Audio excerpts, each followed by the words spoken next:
jump in here, man. Let's do it. Looking forward to it.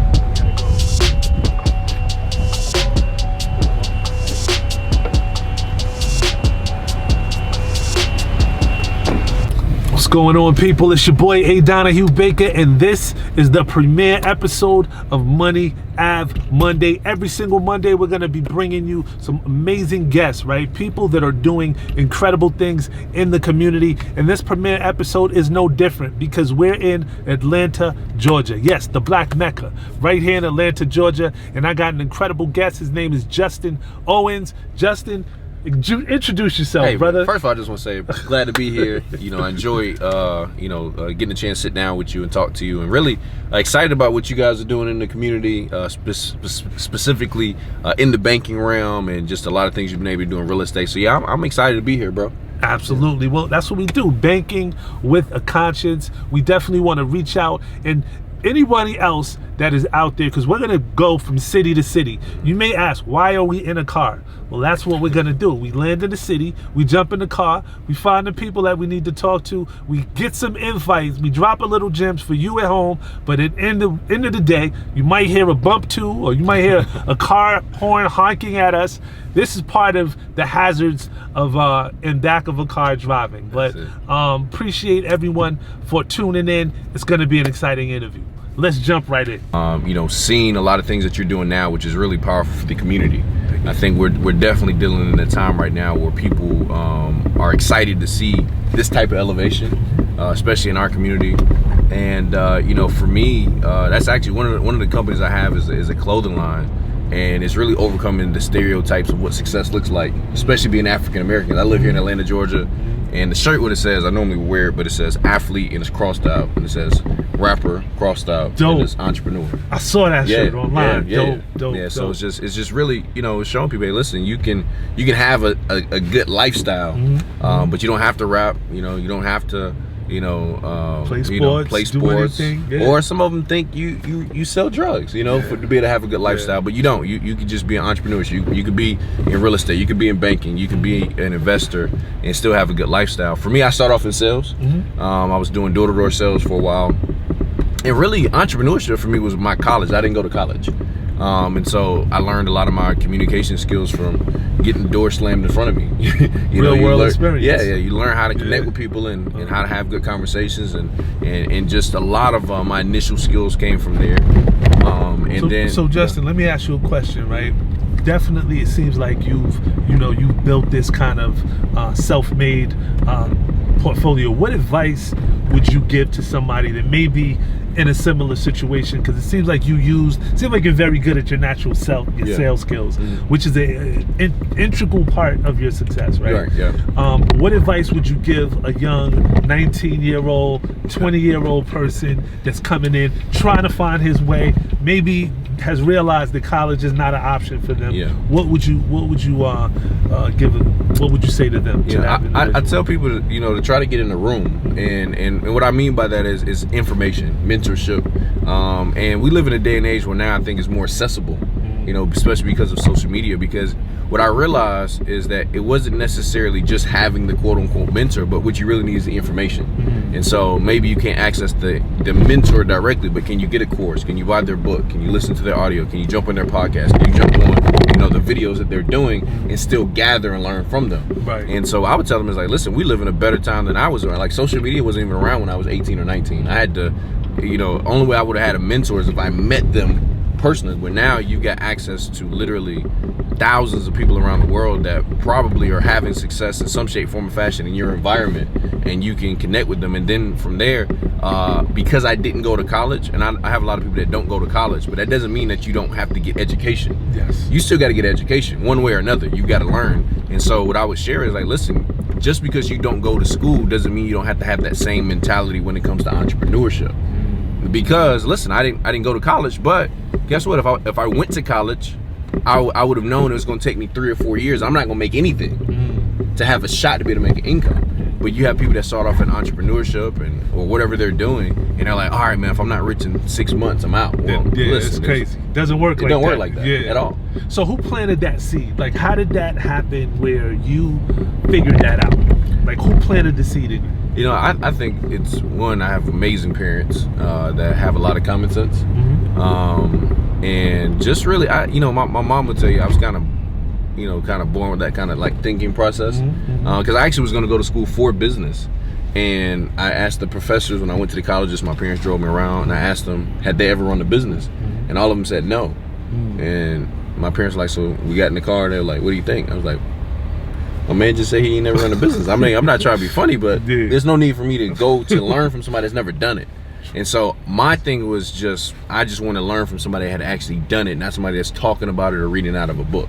And so I think for me, it was just the common sense of like, I don't know if that really makes sense for what I'm doing. Right. Now, I'm not saying college is bad or you don't need education for certain things, but as far as what I do, it wasn't necessary. Nah, that's what's up, man. I think that a lot of our young people right now are at a point in time where if you know what you want to do, you don't need college. Right. Yeah. If you have some sense of direction, absolutely, you don't need college. And the fact that we're being saddled with all this student loan debt, and I'll attest to it. I left school with $40,000. I even got scholarships, but I still had debt that I had to deal with.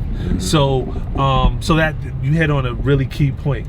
Let's talk about, let's pivot a little bit and talk about the trading platform. Could you tell us a little bit about that aspect of what you do? Absolutely, and I'll tell you how I got there too. I had done pretty well selling, and one of my mentors had came to me. They're like, "Look, Justin, man, you've done pretty well for yourself, but if you want to take things to the next level, you got to learn how to start having money work for you." And that was an interesting concept, because if you don't come from money, then I was homeless and stuff like that. But I had a lot of things I needed, but not a lot of things I wanted. And so what happens is, when you don't grow up from a lot of money, when you start making money, typically if you don't have the right people around you or just the discipline, you can go buy all the stuff you couldn't afford when you had no money. And so that's what I did. I'm like, okay, cool, because the game for me was just, let's go make money, because nobody around me was really good at making money. So after I started making money, I thought that was the end of it. It was like, no, you gotta learn how to start having money work for you. And so whether that's any type of investing, really, whether it's stocks, I do foreign exchange, digital currency, real estate, you've got to find some type of vehicle to have your money working for you as hard or harder than you're working for it. That's deep. I just want to underline that, because I think a lot of young people don't really know what that means, how to make your money work for you. It's not just making money. Nah. That's not what he said, right? He said making your money work for you. So tell us, go a little deeper, tell us how you were able to make your money work for you. Yeah, in a lot of different ways, specifically with like digital currency, foreign exchange. What I look at is, let's look at 2020. Bitcoin in March of this year was, 3,800 a coin.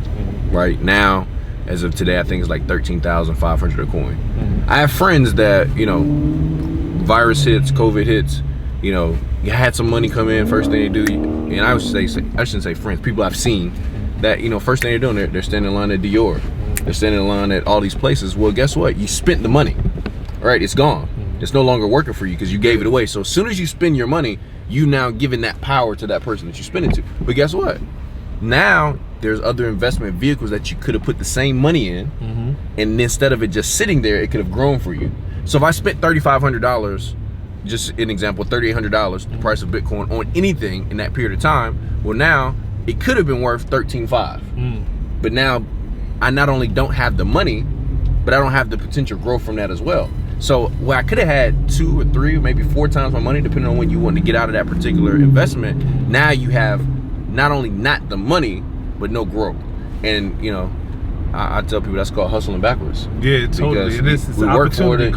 Yeah, opportunity cost. Yeah, missing out on having your money grow for you. Yeah. So absolutely. So what that means for me, right? Personally, when people say have your money work for you, for me, because I was in the same situation with a mentor said that, right? Yeah. And how it registered for me was making each dollar that you have go out there and bring back another dollar into it. And the way that you do that is you have to have businesses that really make money while you sleep. Correct. Right? That's basically how you do it. You use the money that you have and accumulate it to either leverage or go out and buy income producing assets. Correct. Right? Now some people go the stock market. Some people go real estate. I'm a real estate guy, so I have no idea about anything outside of real estate and business. Right? So talk to me about how the money how someone can make money in Forex, which you specialize in. Yeah, it's simple.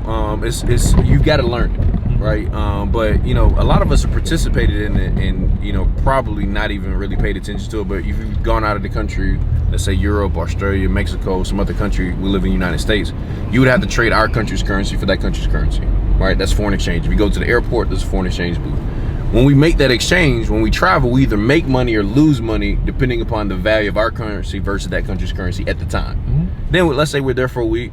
Arbitrage. Yeah. Got a little money left over. We say, okay, hey, this is what's left over, exchange it back. And again, we either make money or lose money based upon the value of the currency. So what we show people how to do is, instead of you having to travel to all these different places, you can actually do that same trade style, except you don't have to actually physically own the currency from your phone. And so it's literally showing people just another avenue to invest. I like foreign exchange specifically.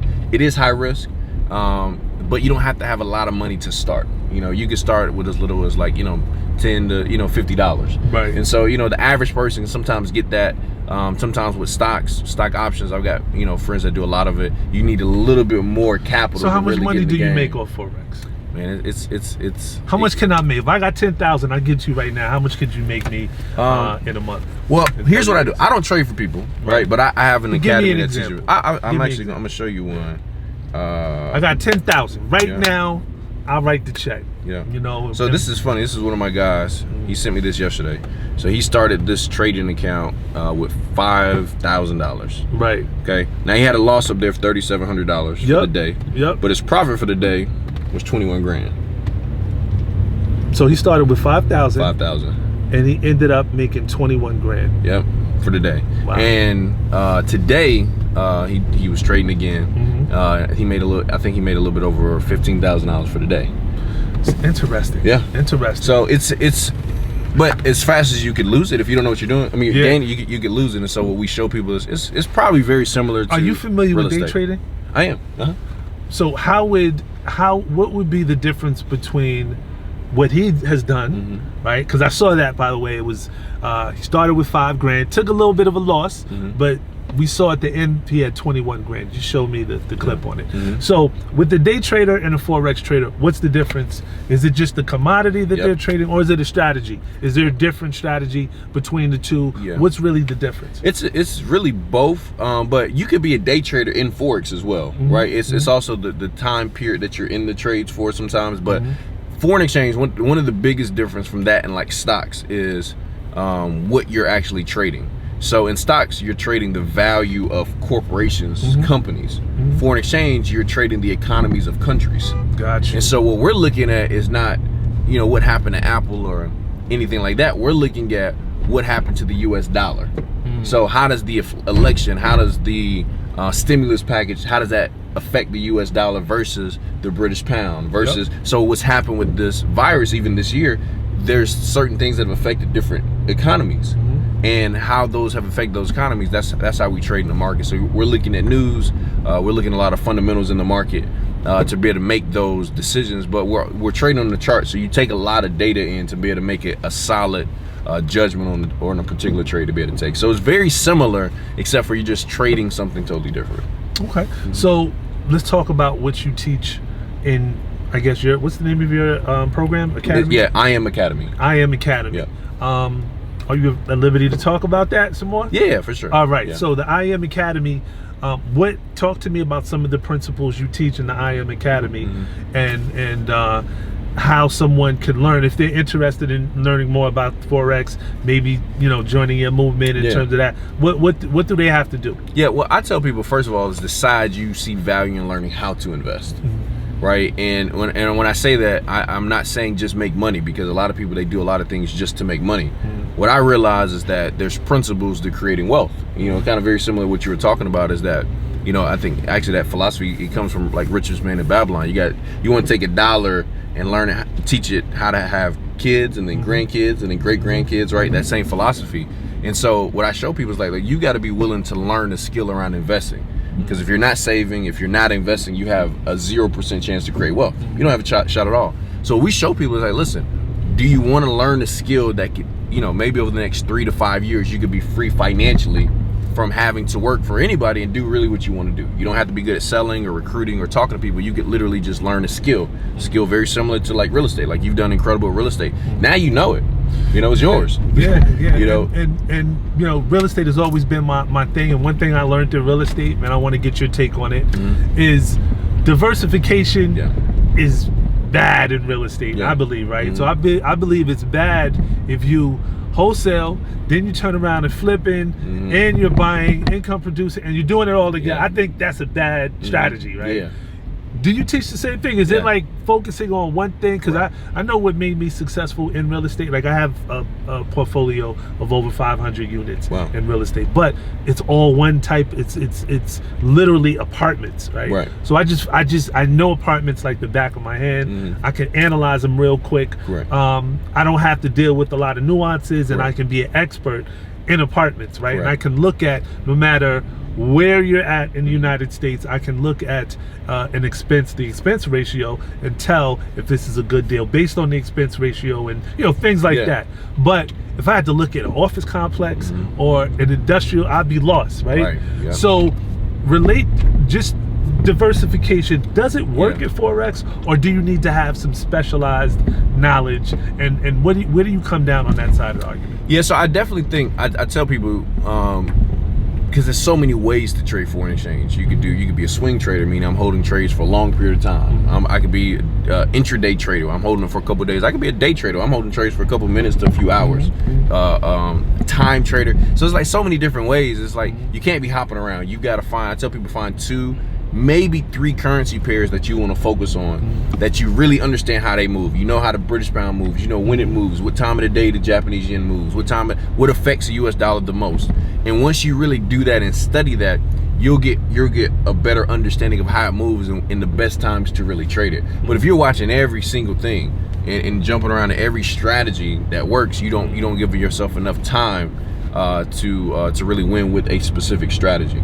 So it's very, very similar. Yeah, very interesting, and insightful as well. So this is Money Ave Mondays. You know, what we do is highlight entrepreneurs, people in general, whether they're entrepreneurs or not, that are doing incredible things. Justin, I want you to just really quick, we're not going to be over with the interview, but I want people to know before we get to the end how they can reach you in case they're interested, because when we move off Forex, I just want to make sure that they know how to get information on Forex. I'm on Instagram at New Age CEO, so it's NEWAGE CEO. And then also I have a website, it's justinmowens.com. Or they can also connect with me with at youshouldtrade.com as well. So you know, we got a lot of different ways to be able to connect. But yeah, you can shoot me a DM. You can message me. Find my information on my website. Cool. So and the t-shirts too, man. I got to get one of those. Man. Definitely. So this is Money Ave Monday. Have you heard of Money Ave? I haven't. Well, just today. Awesome. From I was talking to Tommy about it. He told me the vision for it. I was like, oh, okay. I love it. Awesome. Yeah, I'm with it. Let me tell you what we do, right? Okay. Money Ave Monday, literally in the easiest terms to explain it, is we're a bank. Okay.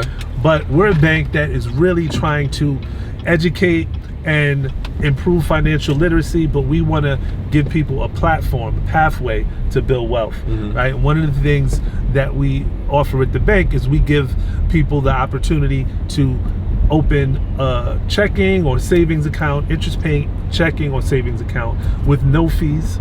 Nice. In addition to that, you can get your paycheck 2 days earlier. And part of that is a lot of people are being bled dry out of their funds. Nickel and diming is what I call it, right? The banks, they charge you for everything. But did you know that every single month, each one of these banks that you hear about makes $1 billion every single month off of these fees? Yeah, absolutely. Right? So it all adds up. So you may get charged $30 to for this account.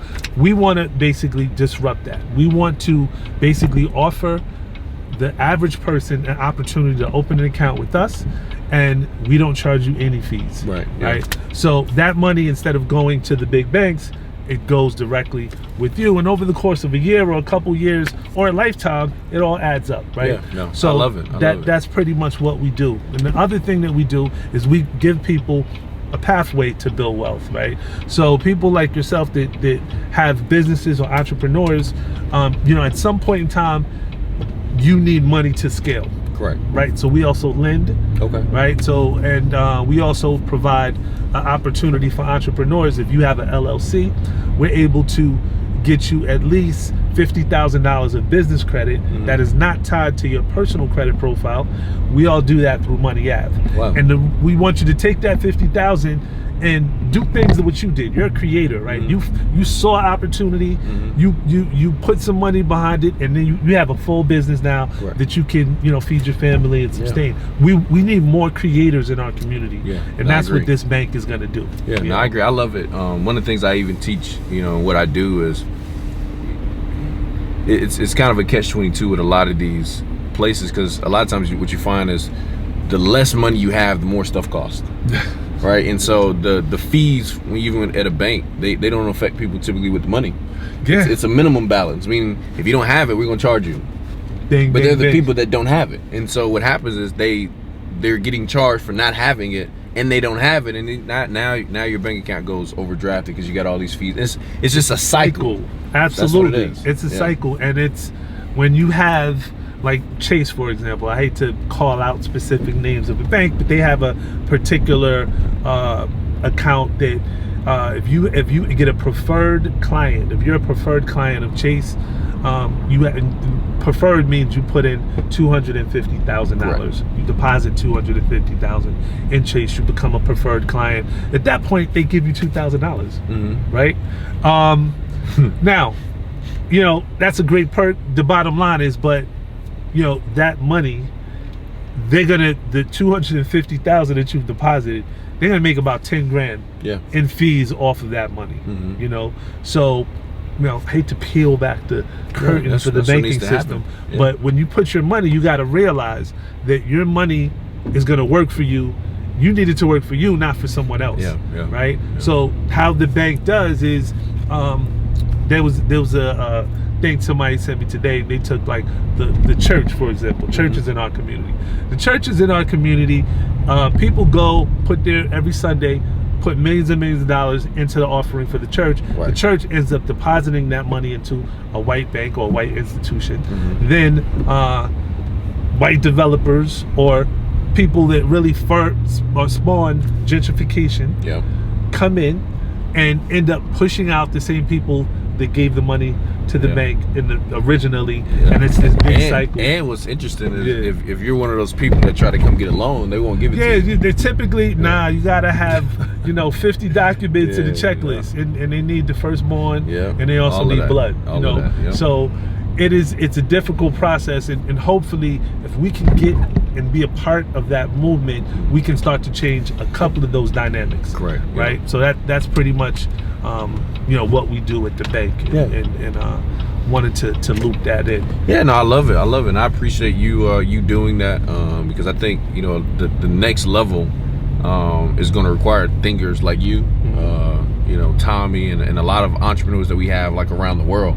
I tell people in Atlanta, I'm just being biased, this is the city of entrepreneurs, right? So it's the black Mecca. Yeah, it is. It really is, and people are getting it now. I don't think people really got it before. But people are really getting, like, once you realize that somebody's gonna make money off of your money and you decide who it is, then you start getting smart. You're like, I gotta stop giving my wealth away. I was talking to one of my friends, I give you an example, Don, and I was like, listen, all of us got Netflix, right? A lot of people got Netflix. And it's a simple difference. It's like, all right, if I was buying Netflix, right, every single month for the last 3 or 4 years versus investing it over the last 3 or 4 years, it's $10 a month. It don't seem like a lot of money, but the difference is I would have some money that would have grown by now instead of just spending it. So it's the same money, wrong side. Most people have they have the money come through their hands, they have it come through their lifestyle, they're just using it on the wrong side of money at the wrong places. And so if you get on the right side and put it in the right places, then listen, the opportunities are endless. Absolutely. Yeah. Sky's the limit. It is. Sky's It the is. limit on that. So talk to me about your plans for the future. What could we expect from Justin? Is it just, you know, I don't know, you tell me. Yeah, I think the what's initial, like right now, we're definitely scaling the clothing line, which is really, it's just really the messaging behind it. I've got a few leadership courses that are coming out to really teach people about leading organizations, communication, personal development at that aspect, and then some, so we're doing some things in the entrepreneurship space that should be really cool to give people that kind of access that we're talking about and things that we've learned. You know, I always tell people, like, when it comes to your kids, the ceiling of your life should be the floor for your kids. And I love that. The ceiling of your life should be the floor for your kids. Yeah, I love that. So for me, it's like, listen, as high as I go, my daughter and any other kids that I have should never go below that. And so, do you have kids? Yeah, I got a daughter. She's 9. Yep. Okay, good, good stuff. Yeah, so that's my heart right there. Yeah, and that's what we're focused on, man. Is really building wealth. So, you know, the first phase was like, all right, how do we make it? Now that we've got it, it's like, all right, now we gotta grow it, and then we gotta scale it aggressively in the right places, and not make the mistakes that, you know, even athletes make, because you could be just like an athlete. A person makes a lot of money but didn't know what to do with it. And then you lose it. And so it's the same philosophy even with entrepreneurs. You can come into a lot of money, make money, but if you don't know what to do with it, you can find yourself in the same boat. So it's like MC Hammer said, and maybe I'm dating myself when I say MC Hammer, but MC, I'm sure you know who MC Hammer is. Yeah. But MC Hammer said, but he said, look, you know, he was literally one of the biggest artists in music at one point, and he said he made $33 million in 1 year. He said nobody wrote a book on what to do when you make $33 million. So he made all that money and lost, you know, all of it. I mean, I'm like, bankrupt for MC Hammer is probably different. Yeah, he's not broke. He's just Hollywood broke. He's not broke, you know, for that the average thing. When you file for bankruptcy, that money is gone. You know, so it's just, you know, you said that was some powerful things that we really have to think about. We have to be more financially literate with the decisions that we make, because they have reverberations. They're costly. They do. You know, your 9-year-old daughter, I want to address other people were really big at this bank on generational wealth. And I asked if you had a daughter, and I have a son, a 3-year-old son. Oh wow, brand new. All of my attention is going on what can I do to make his life better, so that he doesn't have to be forced to take a job that he probably has no passion for. And so what I did with my son is, through a trust, I actually bought a 6-unit apartment building in Newark, New Jersey, that he owns, right? And I manage it until he is of age. But that building is going to be to do two big things for him. The first thing is that building is going to basically, if he chooses to go to college, it's going to pay for his full college education, right? And not by selling it, by pulling out the equity, right?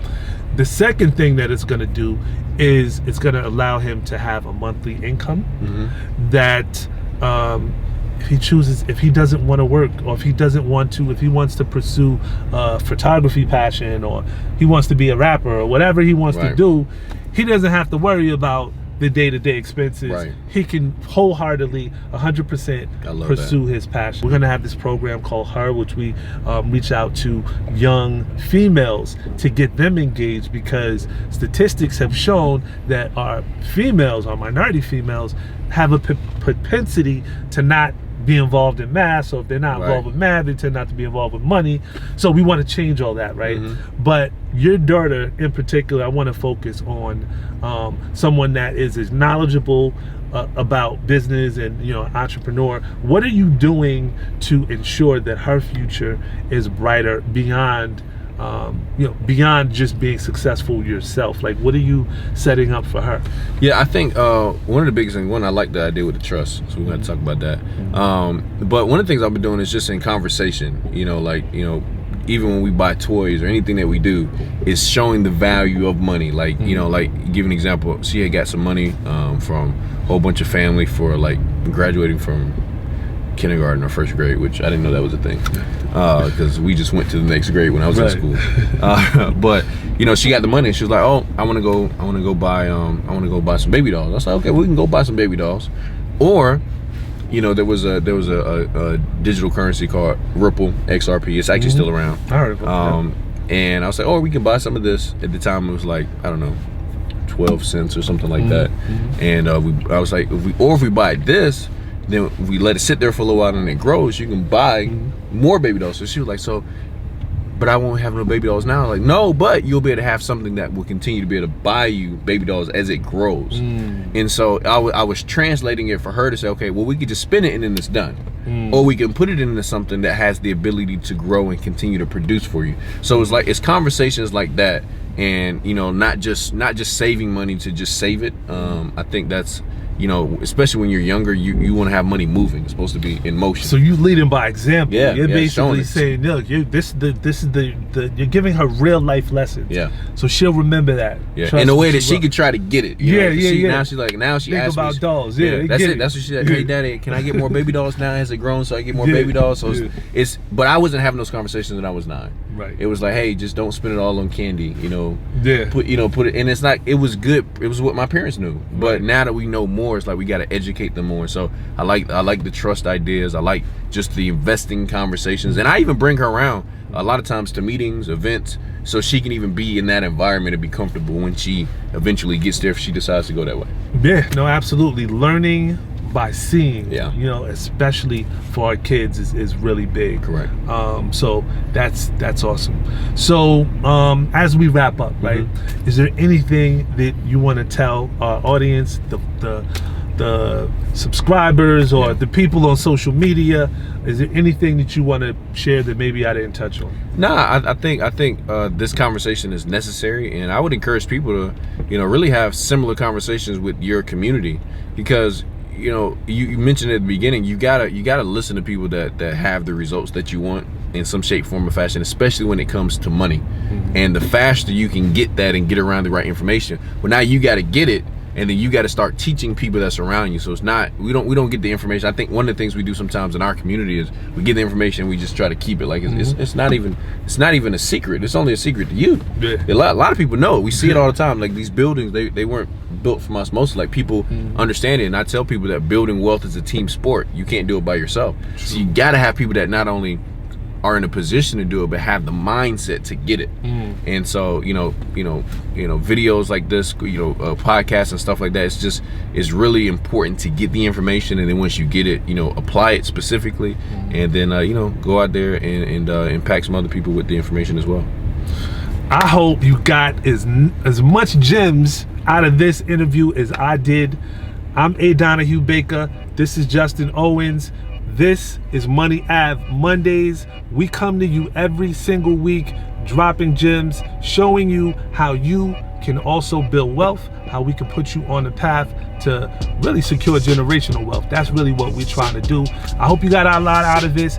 Follow us on all the social media platforms, and in particular, sign up for a checking or savings account at mymoneyave.com. We're tuning out for now. See you next week. Peace.